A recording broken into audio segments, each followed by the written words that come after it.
So hello students, आज आपण पाहणार आहोत गॅमेटोजेनेसिस म्हणजे काय, त्यांची दोन टाईप कोणती कोणती आहे. त्याच्या अगोदर आपल्याला हे पाहायचं आहे की आपल्याला हे बेसिक थिंग्स माहीत पाहिजे की प्राणी जे आहे तर ते जर उदाहरण घेतलं आपण क्लास मेमेलियनचं, कॉर्डेटामध्ये क्लास मेमेलियन आहे आणि त्याच्यामध्ये जेवढेही ॲनिमल्स आहे त्याच्यामधली काही ॲनिमल्स काय असतात तर ते असतात सीझनल ब्रीडिंग ॲनिमल्स असतात. काय असतात?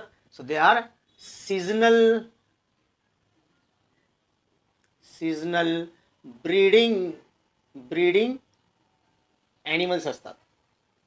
आणि हे जी ॲनिमल्स असतात, ही जी सीझनल ब्रीडिंग ॲनिमल्स आहे तर याच्यामध्ये काय आहे, ही जी सीझनल ब्रीडिंग ॲनिमल्स असतात त्याच्यामध्ये काय होतं, यांच्यामध्ये काही जे काही टेस्टीज असतात दे अंडरगो टेस्टिक्युलर सायकल. याच्यामध्ये काय होतं की त्यांच्या शरीराच्या आतमध्ये असलेल्या ज्या टेस्टीज असतात ते undergo testicular cycle. So in this animal the testes will go under testicular cycle. आता हे टेस्टिक्युलर सायकल म्हणजे काय? They will become active during their breeding seasons only. So the testes will become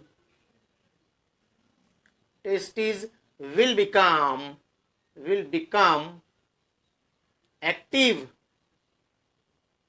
during when? During their season or their breeding seasons मध्येच त्यांचे काय होईल, testes active होतील. मग याच्यामध्ये कोणते कोणते प्राणी आहे की ज्यांची टेस्टीज आहे, ज्याच्या आतमध्ये स्पर्म्स फॉर्मेशन होत असतात, तर हे सीझनल ब्रीडिंग ॲनिमल्समध्ये टेस्टीज ब्रीडिंग सीझन्समध्येच त्यांची ऍक्टिव्ह होतात. म्हणजे यांचे एक्झाम्पल्स आहे, बॅट नावाचा एक प्राणी आहे. Example is bat, BAT, bat. तर बॅट नावाचा एक प्राणी आपल्याला माहिती आहे, त्याला आपण मराठीमध्ये वटवाघूळ असं म्हणतोय. नंतर author, OTTER, author. Understood? And the third example is haemo, HAMA or HOMA, होमा नाव आहे. So third example is Homa. So these are the three examples of seasonal breeding animals. These are the three examples of seasonal breeding animals. तर ह्या seasonal breeding मध्ये होतं काय की त्यांच्या ज्या टेस्टीज असतात they will become active during breeding seasons. Example is bat, othar and homa. So these are the three examples. आणि मग याच्यामध्ये होतं काय, ह्युमन बिंग मध्ये जर पाहिलं तर but in human beings what happens, for example in male human being जरी पाहिलं आपण, in human being that is male. Another example is lion. Another example is what? Lion. Then bull और horses. Bull is bull और horses. यांच्यामध्ये काय होतं, testes remain active throughout the year. याच्यामध्ये काय आहे, the testes which are present in about this animal they remain. So the testes remain active throughout the season. म्हणजे यांच्यामध्ये काय होतं, the testes remain active throughout the year. म्हणजे वर्षभर यांच्या टेस्टीजच्या आतमध्ये स्पर्म्स फॉर्मेशन होत असतं. त्यांचे एक्झाम्पल्स कोणते कोणते आहे, मग ह्युमन आहे, ह्युमनमध्ये मेल आहे, मग लायन आहे, बुल आहे, किंवा दुसरे एक्झाम्पल आहे हॉर्सेस. तर हे आपल्याला लक्षात आलं पाहिजे पूर्णपणे. नंतर आणि असे काही मॅमल्स आहे की वेगवेगळी मॅमल्स जरा, आणि अदर मॅमल्स. मग कोणती कोणती मॅमल्स आहे? So other mammals, for example elephant is one of the example. Second example is dolphin. Third is whale. Elephant, mammal. Dolphin, mammal, fish nave. Whale, mammal. It is not a fish. आणि seal एक example आहे, seal, SEAL, seal. So ह्या प्राण्यांच्या आतमध्ये काय होतं, testes lies permanently in abdominal region. यांच्यामध्ये काय होतं, द टेस्टीज आर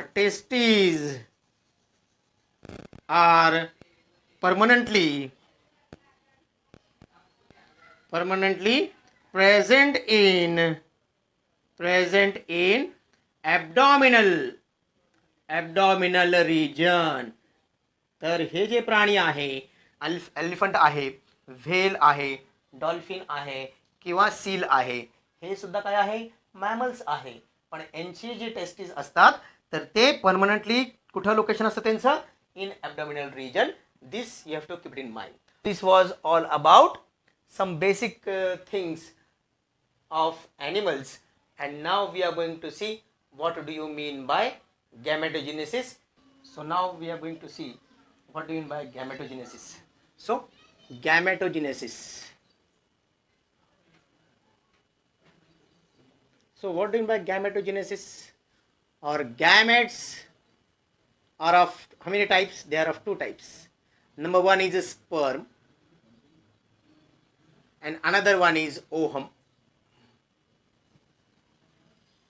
गॅमेट किती टाईपचे आहे, त्या दोन टाईपचे आहे. कोणत्या कोणत्या, एक आहे स्पर्म आणि दुसरा आहे ओहम. स्पर्म जो आहे तो कुठे तयार होतो, मेलमध्ये. मेलच्या गोनॅडचं नाव काय आहे, तर ते आहे टेस्टीज. ते आहे टेस्टीज.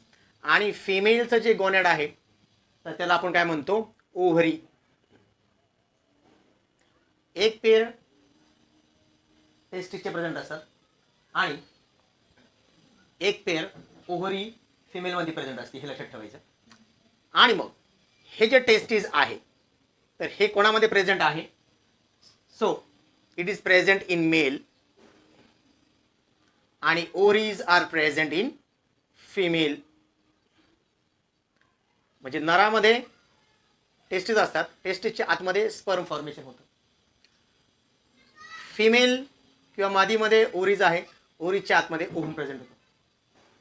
तर हे झालं गॅमेट. गॅमेट कोणती कोणती आहे मेलमध्ये आणि फिमेलमध्ये. आणि जिनेसिस मीन्स टू फॉर्म. हे गॅमेट्स कसे फॉर्म होतात मेलमध्ये आणि फिमेलमध्ये, त्याला खरं म्हणजे म्हणायचं आहे gametogenesis. So what is the definition of gametogenesis? Formation of gamete. Formation of gamete. So the formation of gametes is called as gametogenesis. आणि मग गॅमेटोजेनेसिस किती टाईपचे आहे, ते आहे दोन टाईपच्या. एकाला म्हणायचं spermatogenesis. So first is called as स्पर्मॅटोजेनेसिस.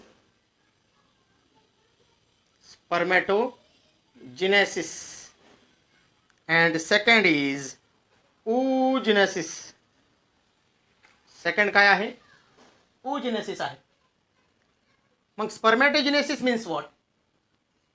Spermatogenesis occur in male. Male consists of testes, and inside the testes sperms are present, or sperms are formed by the process of spermatogenesis.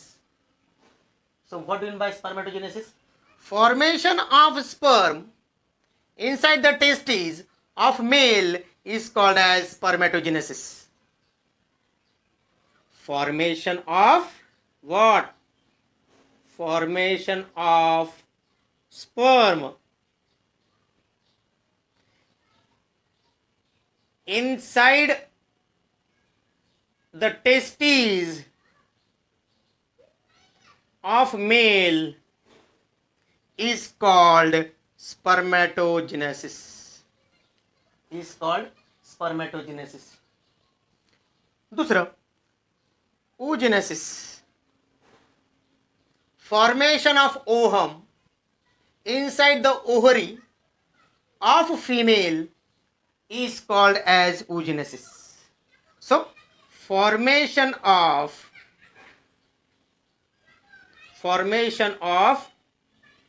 ovum or egg or ova in the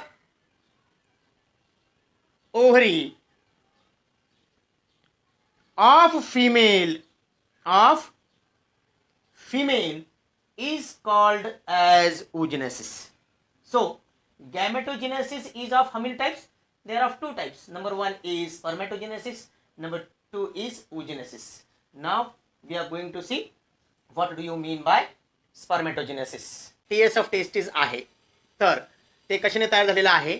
So it consists of number of seminiferous tubule. It is made up of number of seminiferous tubules. येते लक्षात?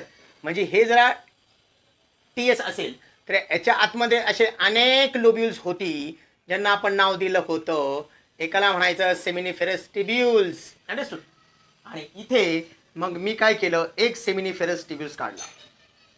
तर याच्या स्ट्रक्चरमध्ये आपण हे पाहिलं होतं की इथं विशिष्ट प्रकारच्या पेशी होत्या आणि त्यांच्या एक्सटर्नल लाइनिंगवरती सेमिनिफेरस ट्युब्युलच्या, आणि त्या पेशींना आपण असं म्हटलं होतं these are called as what? Germinal epithelium. They are called as what? Germinal epithelium. आणि ह्या जर्मिनल इपिथेलियमलाच दुसरं जे नाव आहे त्याला म्हणायचं प्रीमॉर्डियल सेल्स. काय म्हणायचं? Primordial cells. They are called as primordial cells. मग ही जी प्रीमॉर्डियल सेल्स आहे हिचं विभाजन कसं होतं एका पेशीचं, आणि शेवटी रूपांतर स्पर्म मध्ये कसं होतं, स्पर्म कसं फॉर्म होतं, त्यालाच खरं म्हणजे म्हणायचं आहे स्पर्मेटोजेनेसिस. त्यांच्या कोणत्या कोणत्या स्टेप्स आहे, कसं होतं ते आपण आता लेक्चरमध्ये पाहणार आहोत. ह्या गोष्टी लक्षात ठेवायच्या आहे. स्पर्मेटोजेनेसिस म्हणजे काय? Formation of sperm inside the testis of male is called as spermatogenesis. So formation of what? Formation of sperm inside the testes. Inside the what? Inside the testes of male is called as spermatogenesis. Spermatogenesis is divided into two parts. So spermatogenesis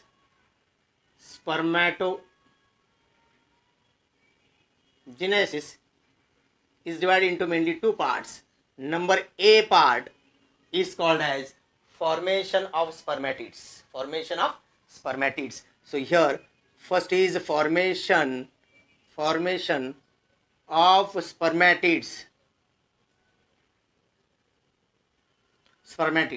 and second part is, or it is divided into second part, number B is what it is called as spermiogenesis.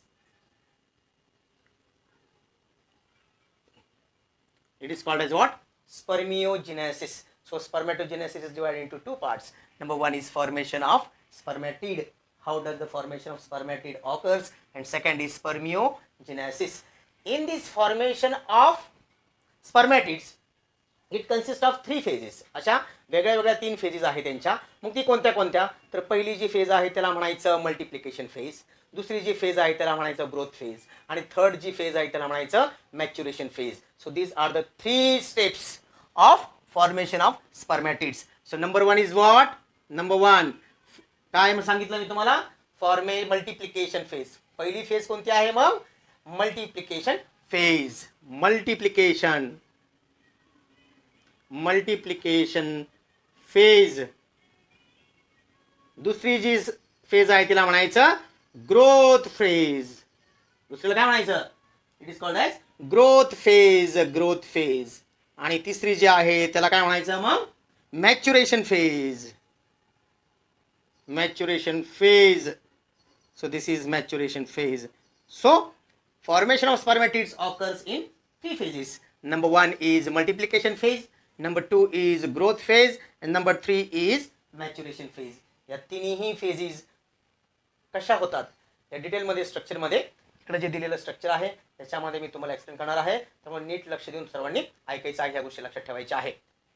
तर actually स्पर्मॅटोजेनेसिसची जे काही वेगळे वेगळे phases आहे, मग आपण पाहिलं होतं TS ऑफ टेस्टीजमध्ये की त्याच्यामध्ये मी तुम्हाला सांगितलं होतं की जी काही TS ऑफ टेस्टीज आहे तर त्याच्यामध्ये TS ऑफ टेस्टीज कशाने तयार झालेली आहे, सेमिनिफेरस टिब्यूल्सने तयार झालेल्या आहे त्या.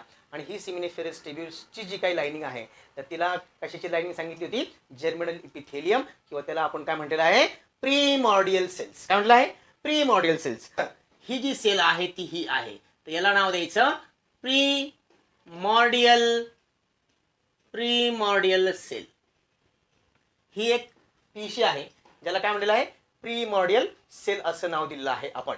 मग हे जे प्रीमॉर्डियल सेल्स आहे याच्यामध्ये जर आपण ह्युमन बिंगमध्ये कसं स्पर्मॅटोजेनेसिस होतं तर आपल्याला हे माहीत पाहिजे की मायटोसिस म्हणजे काय आणि मिओसिस म्हणजे काय. मायटोसिसचं डिफरन्स आपल्याला पूर्णपणे माहीत पाहिजे. हे जोपर्यंत आपल्या लक्षात येत नाही तोपर्यंत आपल्याला हे स्पर्मॅटोजेनेसिस अँड oogenesis लक्षात येत नाही बऱ्याचशा वेळेस. तर हे कन्सेप्ट आपले क्लिअर झाले पाहिजे. तर प्रत्येक आपलं जे शरीर आहे तर प्रत्येक शरीर जे आहे ते कशाने तयार झालेलं आहे, सेल्सने तयार झालेलं आहे. आणि ह्या सेल्सच्या आतमध्ये क्रोमोझोम प्रेझेंट असतो. मग ह्युमन बिंगचा जो क्रोमोझोम आहे तो किती आहे, सो दॅट इज 46. तर 46 क्रोमोझोम ह्या प्रीमॉर्डियल सेल्समध्ये असतील. म्हणजेच काय त्याला म्हणायचं, 2n number of chromosomes are present. ही प्रीमॉर्डियल जी सेल आहे हिचं खरं म्हणजे काय होतं की इथं जे मल्टिप्लिकेशन जी फेज आहे पहिली, ही जी फेज आहे इथून तर इथपर्यंत, तर याला म्हणतात, काय म्हणतात, first phase is called as multiplication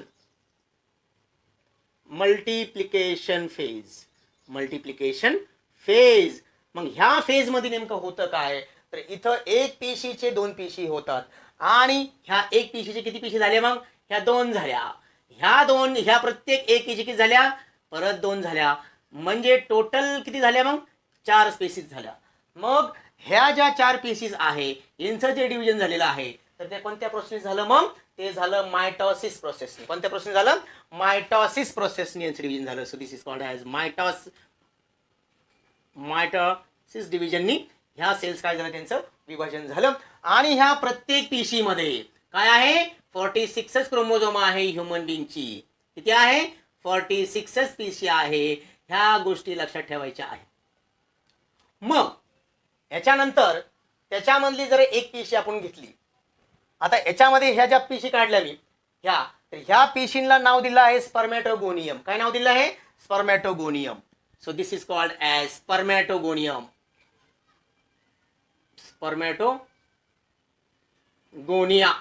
एक पेशीला काय म्हणायचं, स्पर्मॅटोगोनिया म्हणायचं. आणि अनेक असतील तर काय म्हणायचं, स्पर्मॅटोगोनियम असं म्हणायचं. ह्या गोष्टी लक्षात ठेवायच्या आहेत. मग ही जी स्पर्मॅटोगोनिया नावाची एक पेशी आहे ही दुसऱ्या फेजमध्ये जाणार आहे. कोणत्या फेजमध्ये जाणार आहे, दुसऱ्या 2 नंबरचा फेज कोणता आहे, मग हा जो दुसरा 2 नंबरचा फेज होता फॉर्मेशन ऑफ स्पर्मॅटिड मध्ये आपण पाहिलं होतं, तर काय नाव दिलं होतं, मग तिथं ग्रोथ फेज. काय नाव दिलं होतं, growth phase. So these spermatogonium will undergo into next phase and the name of that phase is called as growth phase. मग इथं पहा तुम्ही, ही एक पेशी आहे, ही एक स्पर्मॅटोगोनियम आहे, हिचं रूपांतर कशामध्ये झालं, दुसऱ्या पेशीमध्ये झालं.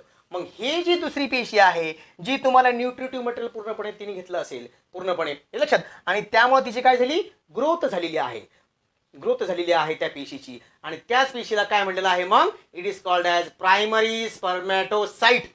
दिस cell is called as what, primary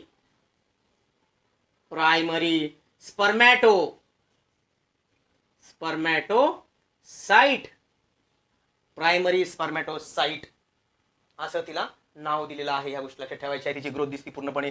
मग इथं ही जी स्पर्मॅटोगोनिया आहे ह्या स्पर्मॅटोगोनियाचं रूपांतर कशामध्ये झालं, प्रायमरी स्पर्मॅटोसाइट्स मध्ये झालं. हे कसं होत असेल, नेमकी ही प्रोसेस काय असेल. इथं जर तुम्ही पाहिलं तर स्पर्मॅटोगोनियाचं रूपांतर प्रायमरी स्पर्मॅटोसाइट्स मध्ये झालं. तर हे एक विशिष्ट प्रकारचं ऍसिड आहे, त्याचं नाव आहे रिटॉनिक ऍसिड. काय नाव आहे, रिटॉनिक ऍसिड. RETONIC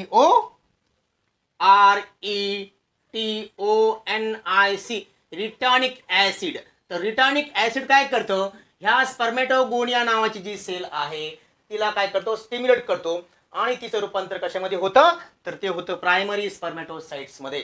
ह्या गोष्टी लक्षात ठेवायच्या आहे. त्यानंतर ही जी ग्रोथ फेज आहे ही सेकंड फेज आहे. मग याच्यानंतर ह्या ज्या ग्रोथ फेज मध्ये काय होतं नेमकं, the size of this cell increases, understood, and it gets converted or it is called as primary spermatocytes. आणि काय होतं, due to accumulation of food material, त्याच्या आतमध्ये न्यूट्रिटिव्ह मटेरियल किंवा फूड मटेरियल अक्युमुलेट झालेलं आहे म्हणून तिची ग्रोथ झालेली आहे. These cell again it will divide and these phases or this growth phase will go into another phase and name that phase is what, multiplication. Multiplication phase. ह्या multiplication phase मध्ये नेमकं होतं काय किंवा तिथं कोणते कोणते चेंजेस होतात सेल मध्ये ते आपल्याला पाहायचं आहे. मग ही जी फेज आहे खरं म्हणजे, तर ही कोणती स्टेज आहे मग, तर ती आहे मियोटिक डिव्हिजन होतं इथं. हे जे मल्टिप्लिकेशन फेज मध्ये काय होतं, मियोटिक डिव्हिजन होतं.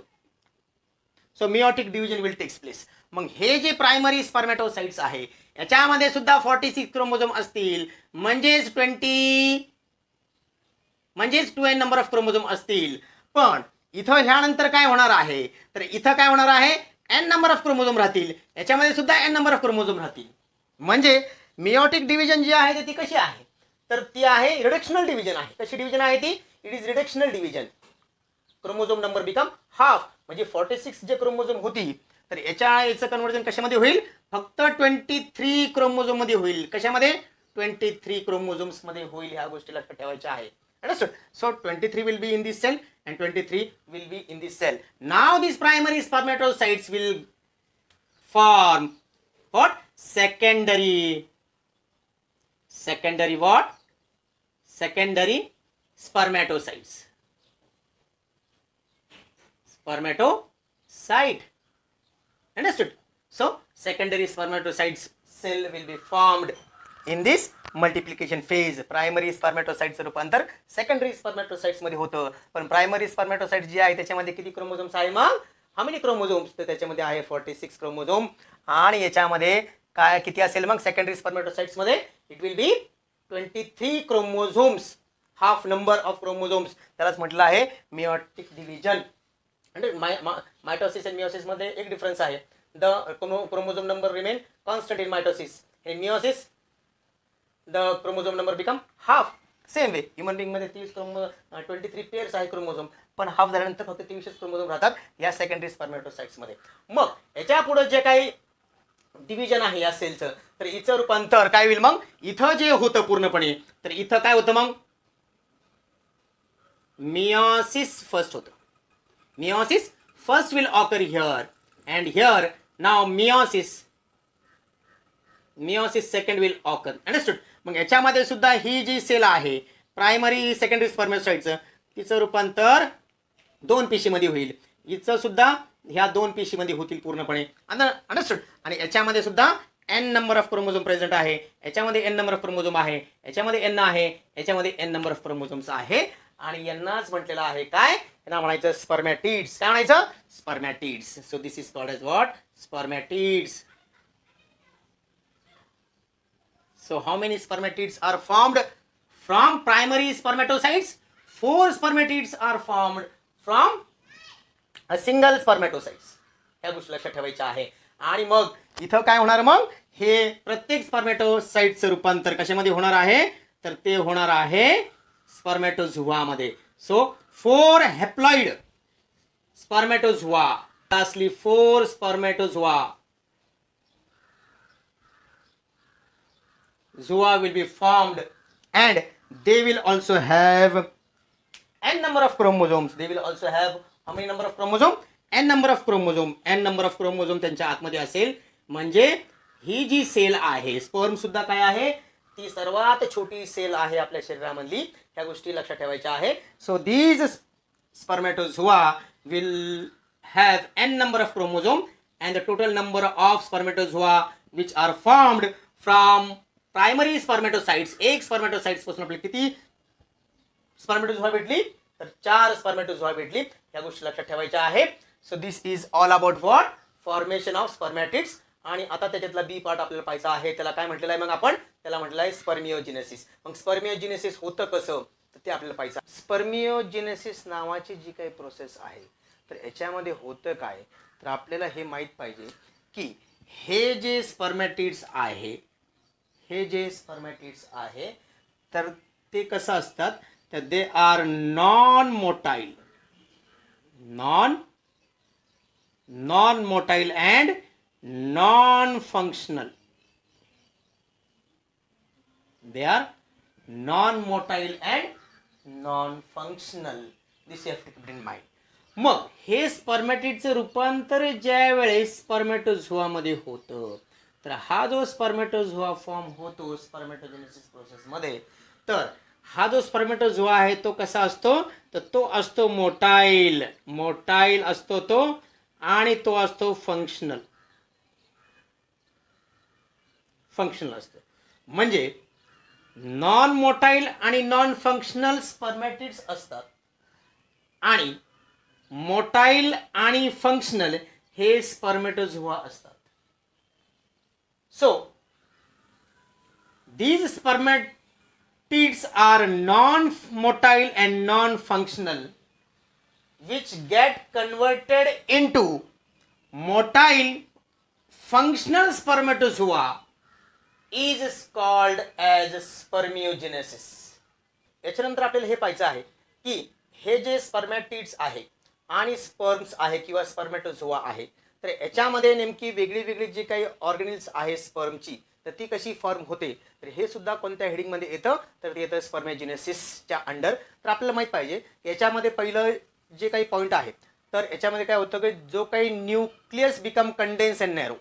स्पर्मॅजिनेसिस प्रोसेसमध्ये होतं काय so nucleus become condense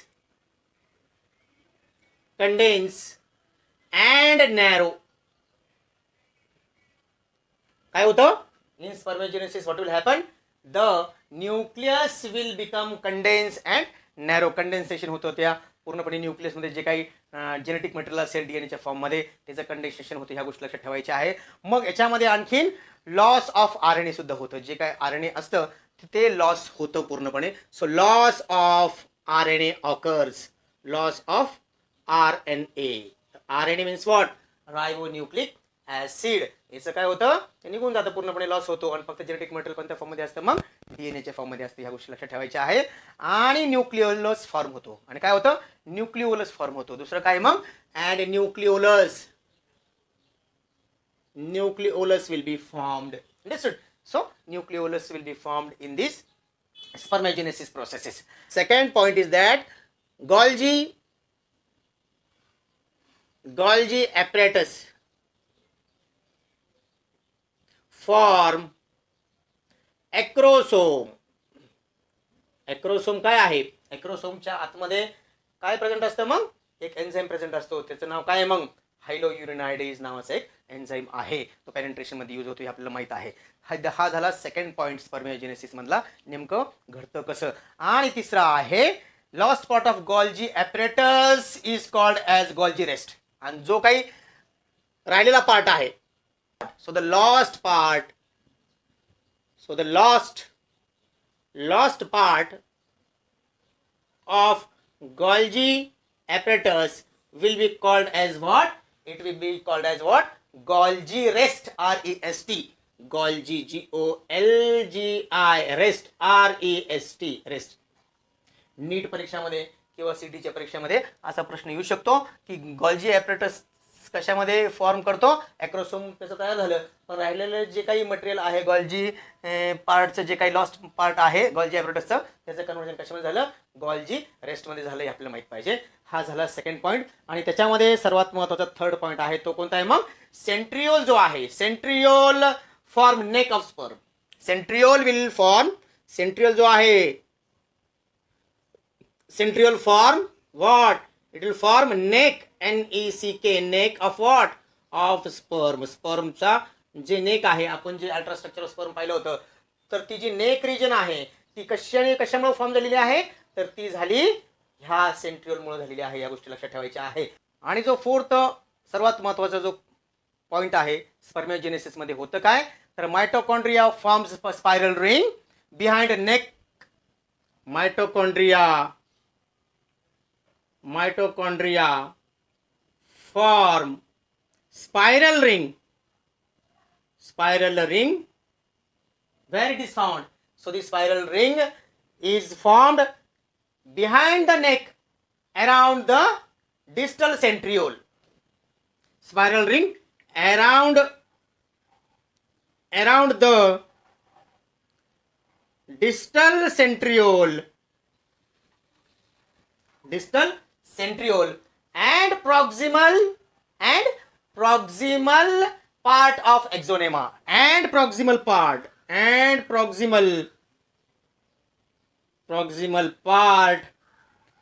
of axonema. कुठे होतं, at the proximal part of axonema. त्यालाच काय म्हटलेलं आहे, न्यूबरकन्स. So mitochondria will form spiral ring. Around the distal centriole and proximal part of axonema, or it is also called as what, Neuberkins. तर spermatogenesis मध्ये आपण काय पाहिलं, पहिला पार्ट होता त्याची व्याख्या, नंतर ती फिगर लक्षात ठेवायची आहे. फिगर मध्ये काय सांगितलं होतं, मग primordial cells 12 number of chromosome present असतात, तिचं रूपांतर स्पर्मॅटोगोनियामध्ये होतं, नंतर ती प्रायमरी स्पर्मॅटोसाइट्स मध्ये रूपांतर होतं. यालाच आपण काय म्हटलेलं आहे, ग्रोथ फेज. आणि खालची जी फेजेस आहे त्या कोणत्या आहे, मग मल्टिप्लिकेशन फेजेस आहे. मग तिचं प्रायमरीचं सेकंडरी स्पर्मॅटोसाइट्स मध्ये होतं, सेकंडरीचं स्पर्मॅटिड्स मध्ये होतं. स्पर्मॅटिड्स आणि स्पर्मॅटोझोआमध्ये जे काही प्रोसेस होती त्याला आपण काय म्हटलं आहे, स्पर्मियोजेनेसिस असं नाव दिलं आहे.